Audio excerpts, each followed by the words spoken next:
What now? What comes next?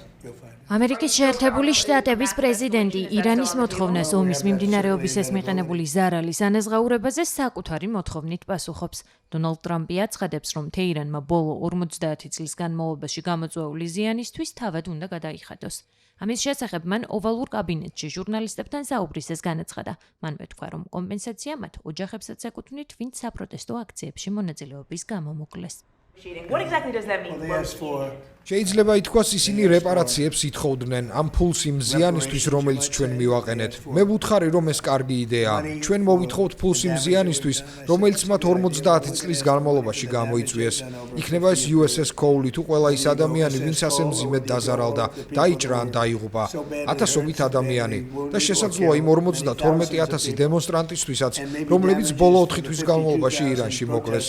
ფიქრობთ, მათმა ოჯახებმა კომპენსაცია უნდა მიიღონ იმისთვის, რომ საპროტესტო აქციებზე მონაწილე მათი ოჯახის წევრი, შვილი, დედა ან მამა მოკლეს.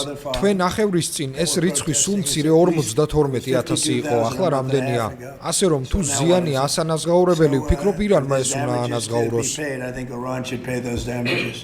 დონალდ ტრამპმა ოვალურ ოფისში ისიც თქვა, რომ ჰორმუზის სრუტეს 100%-ით ამერიკის შეერთებული შტატები აკონტროლებს.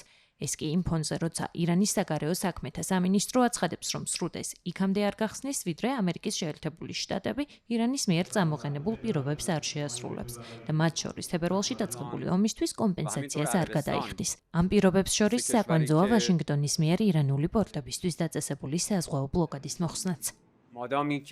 სანამ ამერიკის შეერთებული შტატების საზღვაო ბლოკადა ძალაში რჩება გაეროს გენერალური ასამბლეის 3314 რეზოლუციის თანახმად ამგვარი საზღვაო ბლოკადა აგრესიის აქტს წარმოადგენს.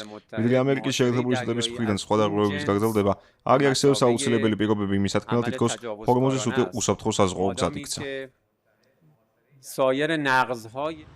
ბლოკადის შეწყვეტისა და ომით გამოწვეული ზიანის ანაზღაურების გარდა ირანს ეკონომიკური სანქციების მოხსნა და გაყინული აქტივების გათავისუფლებაც სურს.